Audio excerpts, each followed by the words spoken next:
भगवान की जय। वर्तमान सत्य महावीर भगवान की जय। उत्तम दर्शन धर्म की जय।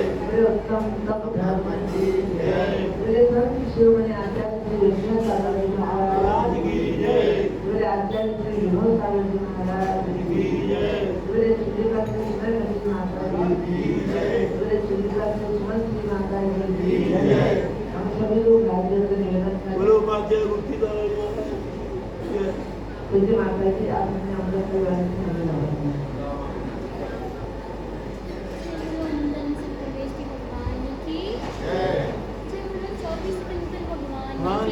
जय।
मोक्ष मार्ग भी तप कर रहा है।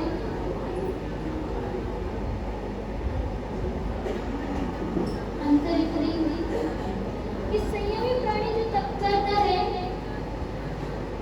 वो मोक्ष मार्ग में लगा लेता है, और संसारी प्राणी जो तप करता है क्योंकि संसारी प्राणी की इच्छा से युक्त तप कर रहा है, लोगों की प्राप्ति के लिए तप करता है। संसारी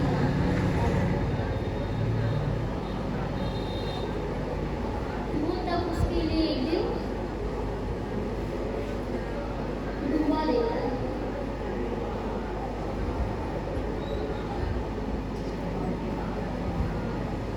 जलतरणी विद्या ग्रहण की एक बार इसने विद्या ग्रहण की। दो मित्र थे, एक मित्र ने जलतरणी विद्या ग्रहण की और एक ने भवतरणी विद्या ग्रहण कर ली।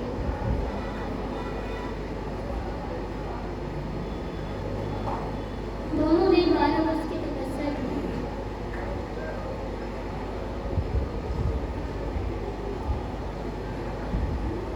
देखो, तपस्या तो दोनों समय उतना ही लग रहा है, चाहे आप जलतरणी विद्या को 12 वर्ष में लगा लो, चाहे आप भवतरणी विद्या को आप 12 वर्ष करने में लगा लो, चाहे आप संसार की इच्छाओं की पूर्ति करने के लिए 12 वर्ष लगा लो, या मोक्ष मार्ग में जाने की तैयारी के लिए 12 वर्ष लगा लो, कौन सा अच्छा रहेगा?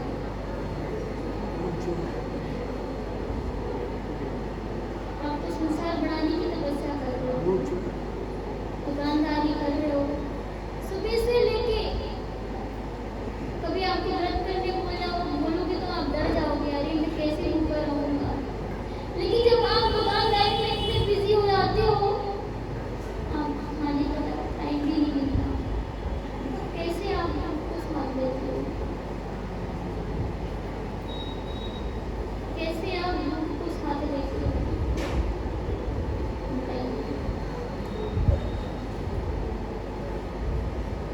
ये भी तपस्या है। धूप को साथ रहे हो, क्यों?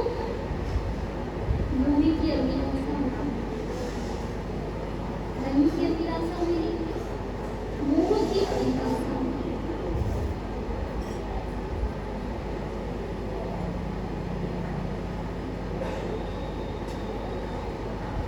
गुरु हर्षित होकर बोले, जब गुरु चरणों में आए दोनों शिष्य, उसने कहा मैंने जलतरणी विद्या सीखी है। गुरु हर्षित होकर बोले कि सिद्धि का बखान किया। गुरु ने शिष्य को संबोधित होकर कहा, बस तुमने अपने वर्ष की साधना 2 पौड़ी में मिला दी। इसमें मिला दिया 2 पौड़ी। शिष्य को बड़ा अचरज हुआ, उसने तो सोचा था कि गुरु प्रसन्न हो जाएंगे, लेकिन गुरु कह रहे हैं कि तुमने अपनी साधना 2 पौड़ी में मिला दी। उल्टा हो गया, बोला गुरुदेव मैंने कुछ समझा नहीं। गुरुदेव ने रस को समझाते हुए कहा, जलतरणी विद्या को शक्ति से क्या उपलब्धि हुई तुम्हें? कोई उपलब्धि हुई? नाविक को 2 पैसे तुम दे देते, नाविक को तुम 2 पैसे दे देते, तुम 2 मिनट में पार कर लेते नदी। पैसा बचाने की मुझे तुमने 12 वर्ष की साधना खपा दी, कौन सी बुद्धिमानी है? तुमने जलतरणी विद्या सीखी, यदि भवतरणी विद्या सीखनी होती, अभी संसार से भव को, संसार भव को पार उतर जाते। गुरु के संबोधन से शिष्य की आंखें खुल गई और 12 तरह के तप बताए गए हैं, और वो 12 तरह के तप को करने लगा। कौन से 12 तरह के तप? अंतरंग बहिरंग, 6 अंतरंग 6 बहिरंग। अनशन मतलब उपवास करना, उपवास धन वास, उपवास धन वास। कहते हैं कि ऐसा उपवास नहीं कि कई लोग उपवास तब मतलब उपवास तब को ही मानते हैं, तब करना मात्र उपवास नहीं है, तब कई प्रकार की मैं आपको बताती हूँ कि इंद्रियों के विषयों का त्याग करना, इंद्रियों के विषयों का त्याग करना उपवास। मात्र भूखे रहना ही उपवास नहीं है। आप लोग क्या सोचते हो? 10 लक्षण कब चल रहे हैं, हम भूखे रह लेते हैं, उपवास हो गया। उपवास मतलब अपनी आत्मा में निकट रहना ही उपवास है।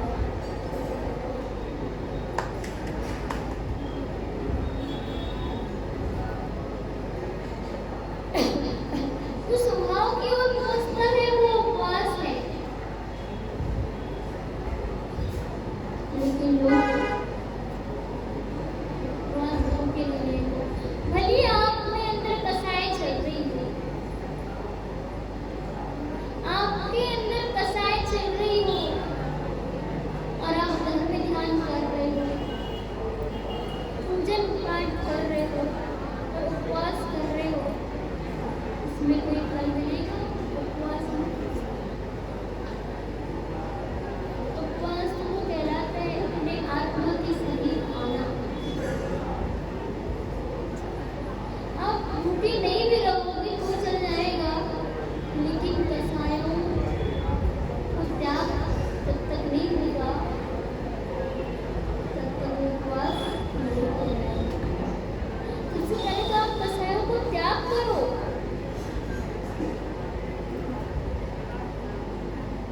उसके बाद इंद्रियों को जीतो, उसके बाद आहार आता है, उसके बाद आहार का त्याग करो। लेकिन आप लोग सबसे पहले आहार का त्याग करो।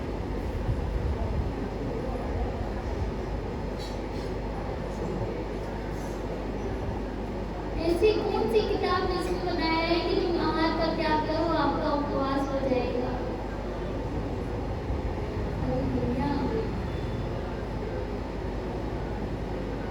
उपवास अपने आत्मा में रमण होने के लिए बताया है, आत्मा की शुद्धि के लिए बताया गया है।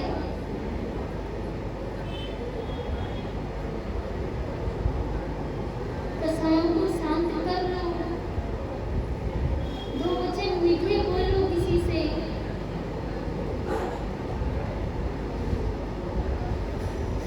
पापों को परित्याग कर दो।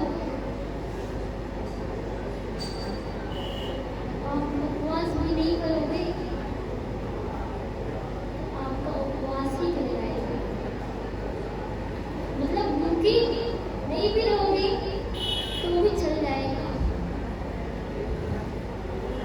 सबसे पहले अपनी इंद्रियों को और कसाओं को कंट्रोल करना सीखो। भोजन पानी तो सबसे आखिरी में बताया गया है।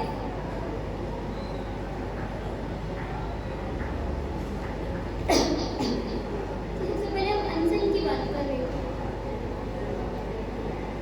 उपवास को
कौन सा?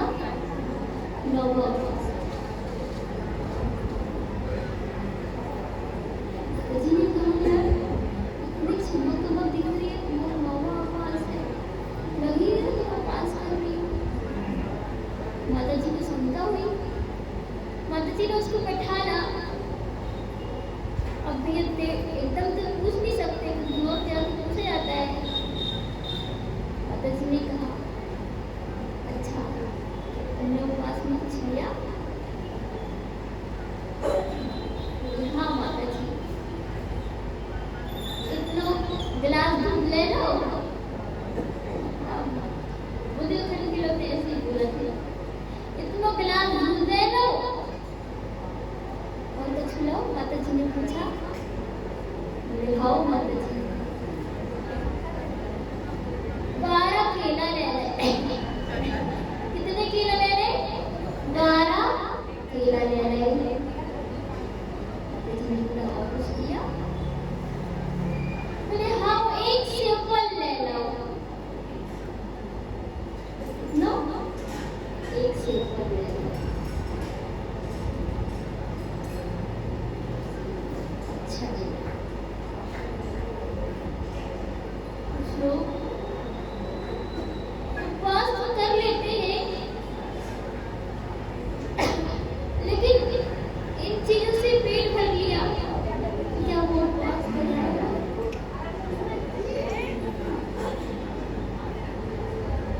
ऐसे उपवास नहीं होगा। तुमने पेट भर लिया तो कह रहे हो भैया मैं उपवास कर रही हूँ। उपवास तो होता है पूर्ण निर्जरा, मतलब कुछ भी नहीं लेना। लेकिन हाँ किसी की अनुकूलता नहीं है, स्वस्थ गड़बड़ है, तो ये पानी ले लो और जल्दी छूट लो। पानी भी नहीं लिया तो उपवास मुझे मालूम है, लेकिन हाँ एकदम कोई बीमार है, नहीं हो पा रहा और इससे ठीक है कि जल ले रहा है, ठीक है, लेकिन ऐसे नहीं। 12 केला ले लो, एक सेब फल ले लो, इतना बड़ा दूध का गिलास ले लो और जूस भी ले लो।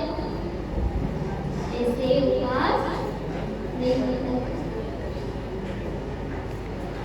अब रसपरी क्या?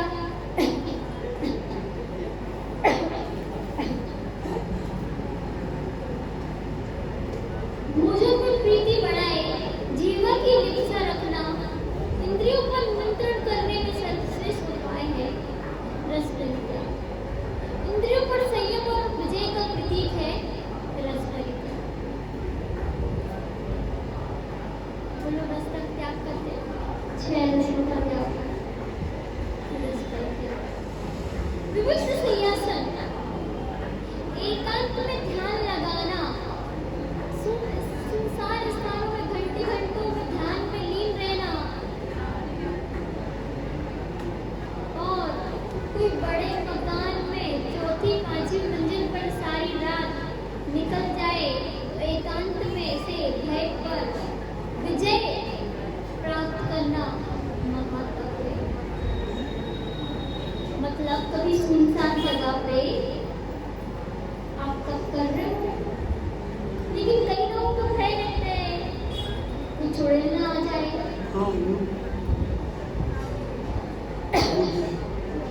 कई की आजकल लाशों जलाते हैं, अरे कोई आत्मा ना आ जाए, कोई भूत प्रेत ना आ जाए। लेकिन जो तपस्वी होते हैं उनको किसी चीज का डर नहीं रहता। वृत्ति परिसंख्यान, मुनि पर आहार के लिए जो नियम लेते हैं ना, जिस विधि करते हैं, वो वृत्ति परिसंख्यान है। बहुत से लोग आहार देना चाहते हैं, किसी व्यक्ति विशेष के प्रति आहार दाता प्रति लगाव ना हो जाए, तो कठिन से कठिन नियम ले लेते हैं। कभी कभी मुनिराज नियम लेके निकलते ना, आज मैं इस विधि से निकलूंगा, आज मैं इस विधि से निकलूंगा।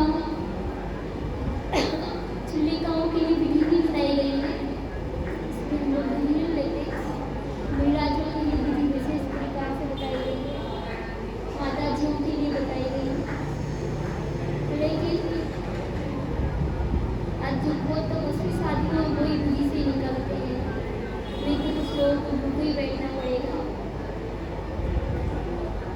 तो बहुत तपस्वी है साधुगण, वही बुद्धि ले पाते हैं। जैसे कि शांति सागर महाराज जी ने विधि ली थी, किसकी विधि ली थी? मालूम है? बताओ। हाँ? बोलो बोलो।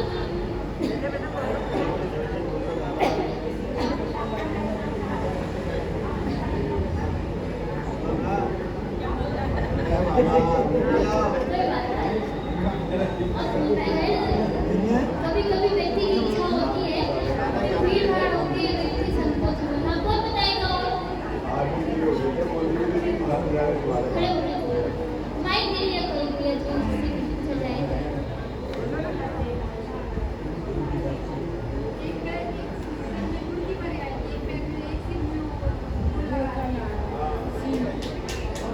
उनको मिल भी नहीं थी, बताओ। उनके उठने की वजह से विधि भी मिल जाती है।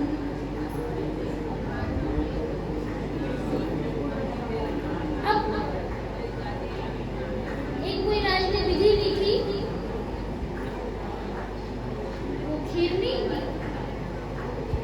बालक, नन्हा बालक पैर पकड़ लेता है और मुनिराज ने उसने नियम लिया था, कोई पानी की गगरी एक सिर पे रख के, हाँ हाँ, अग्नि कुमार मुनिराज ने विधि ली थी कि पानी के घड़ा रखकर जो हमें पड़ेगा आएगा, उसके चौके को मैं हाथ करूंगी। उसकी माँ आ रही थी वहीं से, पानी का घड़ा ली थी, बच्चा पैर पकड़े हुए था मुनिराज का, विधि मिल गई। देखो पुण्य की वजह से विधि मिल जाती है, लेकिन कुछ लोग सोचते हैं कहीं भूखा न रहना पड़े, विधि नहीं ले पाते। अरे भैया पुण्य के ऊपर भी तो विश्वास रखो, अपना पुण्य होगा तो देवता लोग भी आपकी विधि बनाने के लिए आ जाएंगे।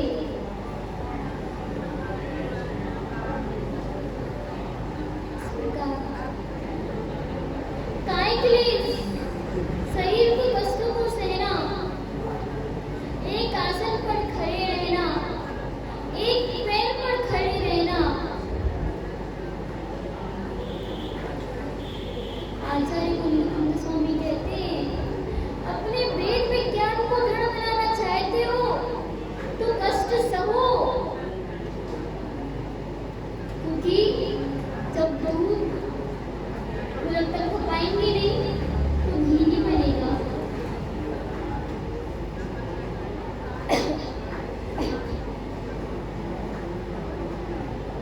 माता जी, जब तक अपन दूध को तपाएंगे नहीं तो घी नहीं बनने वाला।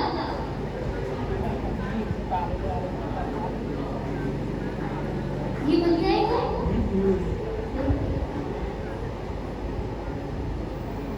इसी प्रकार अपने आप को तपाएंगे नहीं तो परमात्मा नहीं बनने वाले, कितनों भी कोशिश कर लो।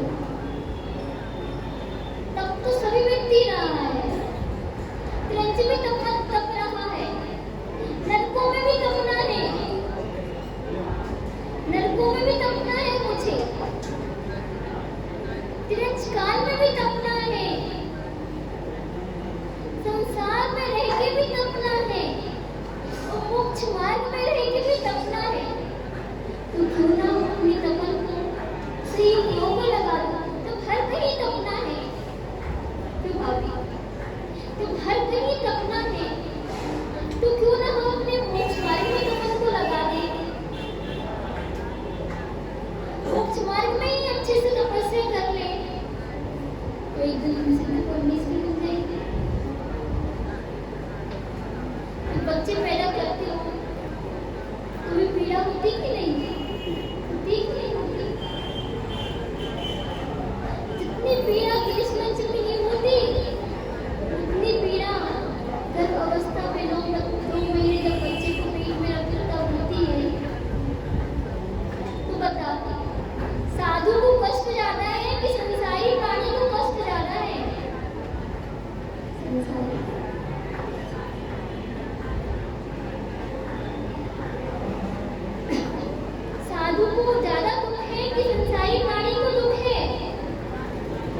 संसारी प्राणी हो।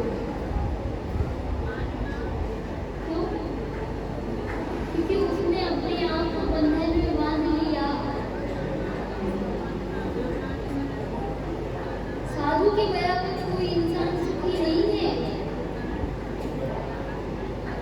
इस पाताल में, इस लोक में देवों को भी सुख नहीं है। क्यों नहीं है? असंयम के कारण। तरसते हैं वो लोग भी कि काश मुझे एक दिन के लिए भगवान का अभिषेक करने मिल जाए, एक दिन के लिए मुनिराज को आहार देने के लिए मिल जाए। वो बोलते मैं अपनी पूरी धन दौलत दे दे रहा हूँ आपको, बस मुझे एक दिन के लिए अभिषेक करने को मिलेगा। तरस रहे हैं तो अपन को सब कुछ मिला है। भगवान ने वो हाथ दिए हैं, मनुष्य पर्याय दी है। क्यों ना भगवान का अभिषेक कर लें, संतों को आहार दान दे दें। आहार दान दो या मत दो, कम से कम आहार तो दे दो। जो व्यक्ति आहार नहीं दे पाता है, कृष्ण आपने सुना कृष्ण ने तो कृष्ण का नरक गति का बंद बन गया था ना, पूरे हर चौकों को उसने दवाई बांट दी, बिल्कुल आहार नहीं दे पाया। क्यों? क्योंकि नरक गति का बंद बन गया। हर चौकों में दवाई दी उन्होंने कि भाई जिस चौके में वो मुनिराज जाए, उस चौके में कहीं जिस चौके में भी जाएंगे, आप साधु का तो भरोसा रहता ही नहीं, किसमें चले जाएंगे, किसमें भी जाएंगे उसमें मिल जाएगी दवाई। तुम खुद आहार नहीं दे पाएंगे। इस प्रकार हाँ नरक गए ना श्री कृष्ण जी, नरक गए।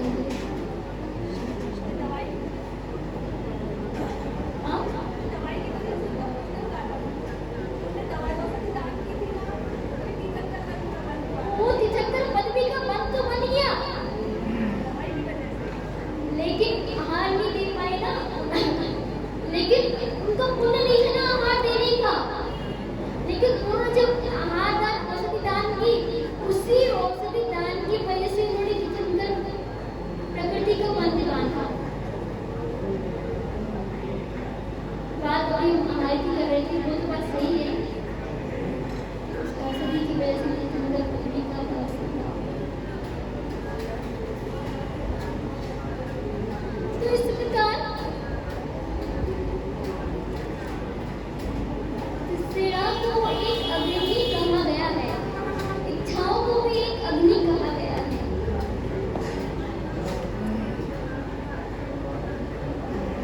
एक बार मिट्टी और कलश की में बहस हुई, एक बार मिट्टी और कलश में बहस हुई। मिट्टी ने कहा मैं सबके पैरों में कुचलती हूँ और तुम सबके हाथों में, मतलब सबके हाथों में रहते हो और मुझे चाहते हो, और तुम्हारी मान प्रतिष्ठा भी बहुत है। हम एक ही कुल के हैं, एक ही जाति के हैं, हम में तुम में क्या अंतर है? कलश ने कहा मैंने साधना का मार्ग चुना है, तपन सही है। क्या सही है? तपन सही है। मुझ पर कुदाली चलाई गई, कूटा गया मुझे, छाना गया, सीख माए में भी रात भर पाएंगे मुझ में भोगा गया।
एक पाषाण जब संस्कार देते हैं ना मुनि आचार्य को,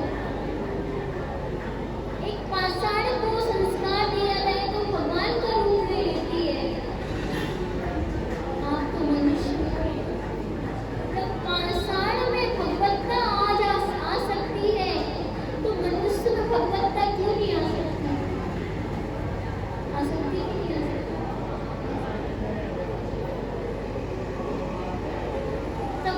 तप इति तपा, जो तपा जाए वो तप है। तब समस्त कर्मों को नष्ट करने का सामर्थ्य है। इसलिए आप उत्तम तप धर्म का पालन करो। जय गुरु जिनवाड़ी माता की जय।